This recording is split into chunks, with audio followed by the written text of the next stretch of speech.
Okay, so here's my review of the new movie Elvis, which is an absolute masterpiece.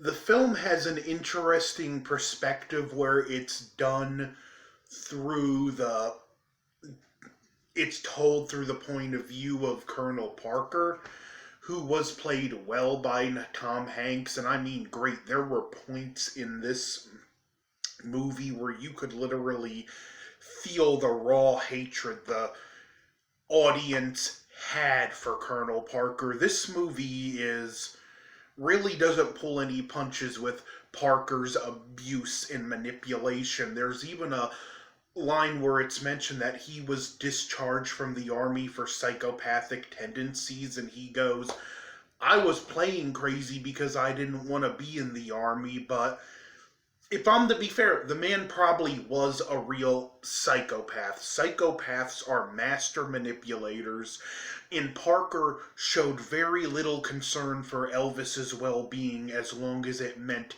him getting money. Apparently, Parker wasn't a citizen of any country, so he actually did everything to keep Elvis from even getting the tour overseas, which is something he always wanted to do and sadly never got to do because Parker couldn't get a passport. And if Elvis was overseas all this time, that would be time without Parker keeping his hooks in him.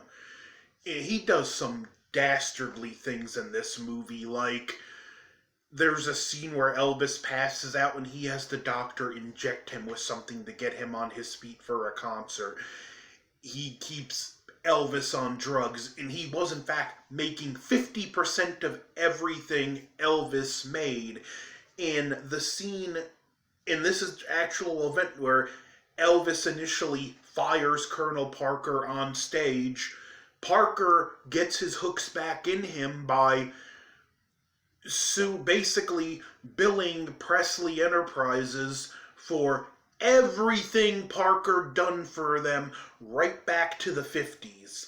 And it was enough to financially obliterate them. Personally, I think Elvis should have fought it because there's no way that would have held up in court, especially with Parker making 50% of everything Elvis made. If anything, I would guarantee he owed Elvis exorbitant amounts of money.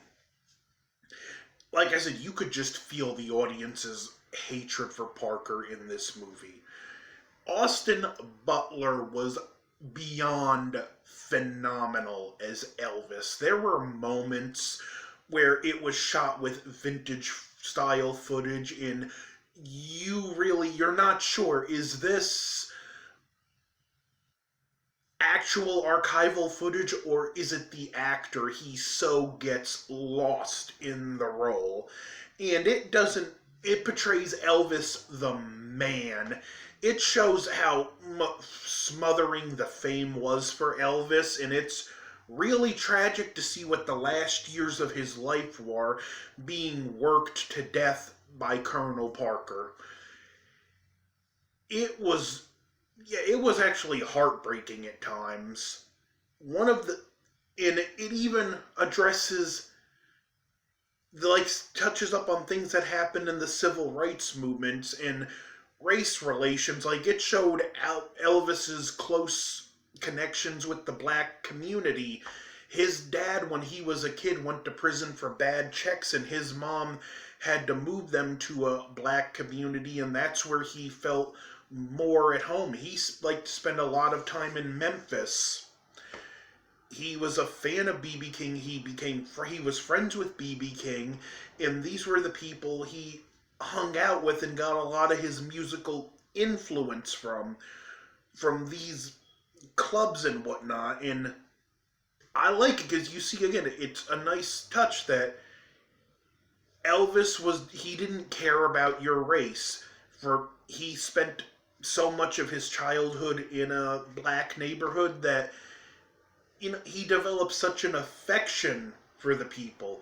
He felt more at home with them, and it was a very nice touch. The scene where he finds out Martin Luther King was assassinated, you can tell he's absolutely heartbroken, and it does lead into the best scene in the movie.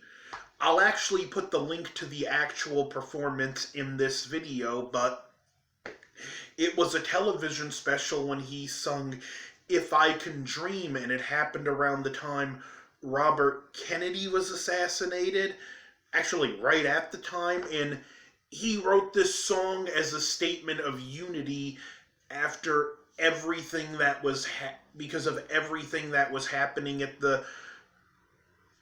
the country at the time. Parker did not want him to even make a statement on it, let alone write the song, but Elvis did it, and he was right. It shows his relationship with, granted it doesn't go into that big of a detail, but it shows his relationship with Priscilla and how it failed, and it's really tragic because you can tell they still cared about one another. This movie did so much amazing stuff. Yeah, it takes dramatic liberties here or there, but it's a movie. You have to, especially when you're condensing a few decades worth of information into like a 2.5 hour, 2 hour, 40-minute movie. You can't fit everything. You have to condense some things, and you have to take some creative liberties to speed the process along. And it did it really well, but overall, it's very true to it's true enough to what happened. His daughter, Lisa Marie, said this is a movie her and her children and their children can be proud of, that it just tried its best to tell the honest portrayal, even if it did have to take liberties. This movie shows the price that fame can have on people. Elvis just didn't feel comfortable with the big crowds. He was a smaller group type person, and like there were times at shows where, like I said, again with the black communities, he would go to the music clubs in Memphis and just listen to the performers. There was a scene where he went to one in yet discovered Little Richard was playing, and this guy, for what little he was on screen, I want to see this guy cast in a Little Richard movie. Same thing with the actor that played B.B. King. I love B.B. King. I would love to see this actor cast in a B.B. King movie. B.B. King is up there for my favorite artist of all time. One of the best bluesmen ever to pick up a guitar. One of the best guitarists to ever pick up a guitar.